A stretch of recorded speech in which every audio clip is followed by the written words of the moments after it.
Okay, so Valorant has posted, we've got ISO abilities, contingency, undercut, double tap, kill contract. And one of them is this shield looking thing. Screenshots. Okay, it's actually just domain expansion. A shield, a second type of shield. So this looks like a deployable one, and this looks like a personal one. And then we have this maybe flash or stun, something like that. Let's have a look. ISO ability. Double tap. This is the E. So start a focus timer. Once completed, enter a flow state during which downed enemies you kill or damage generate an energy orb. Shooting this orb grants you a shield which absorbs 1 instance of damage from any source. Oh my goodness. Okay, so it looks like we're going down the Reyna pathway. You got to get kills, at least only assists, to make something work. So you charge up, and then you've got to shoot it.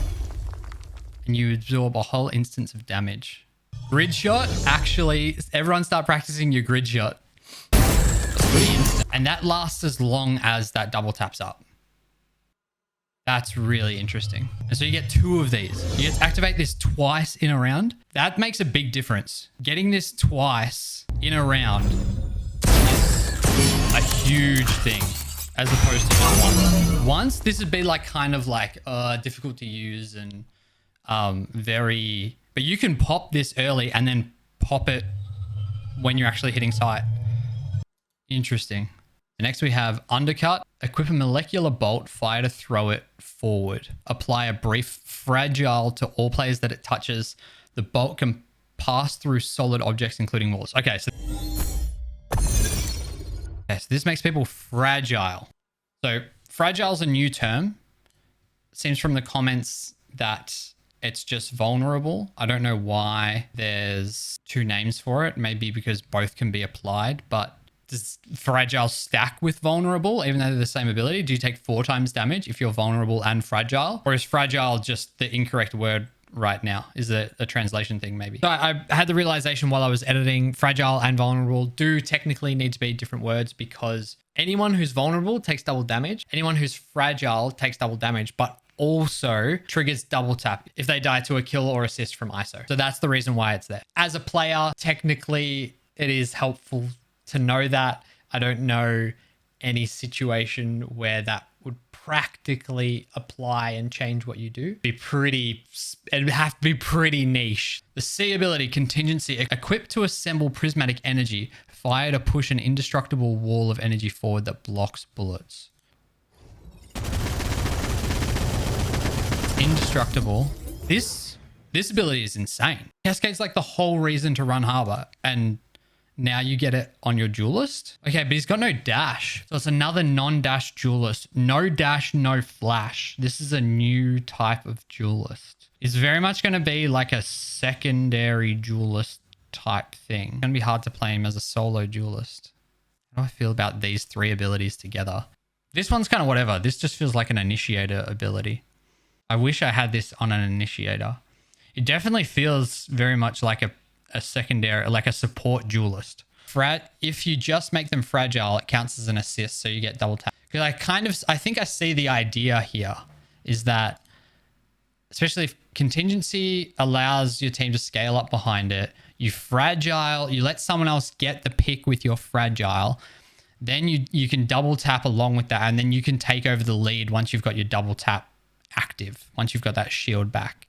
Okay, so let's check out the ult. Kill contract. Equip an interdimensional arena. Fire to hurl a column of energy through the battlefield, pulling you and the first enemy to hit into the arena. You and your opponent duel to the death. Okay, so we've actually just got a Gulag cross domain expansion ult. That's kind of sick. Oh, you get 2 walls. Oh, so they give you the advantage as well. This is actually kind of cool. This is fun. This is fun. Is it good? Yeah, it's fine. What happens to enemy utility while you're in it? Like if you take the KJ out, if you take out the KJ on site, like if you just ult this onto site, if you can, you pull the KJ out, does all of our util go down? Do Viper smokes go down?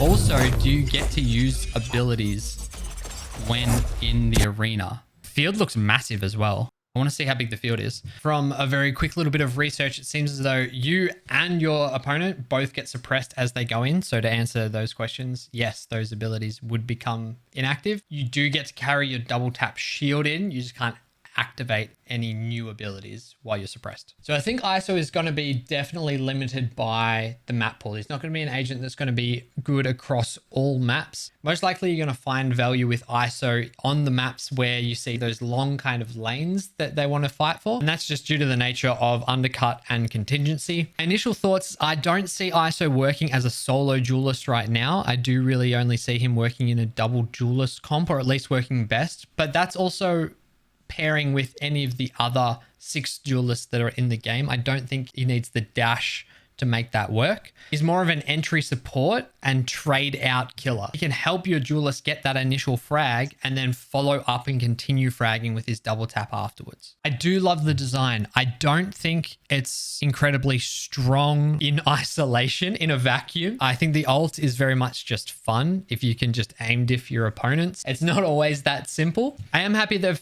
found another unique way of putting a kit together. It's really cool. Whether or not it's good, who knows, but it is unique.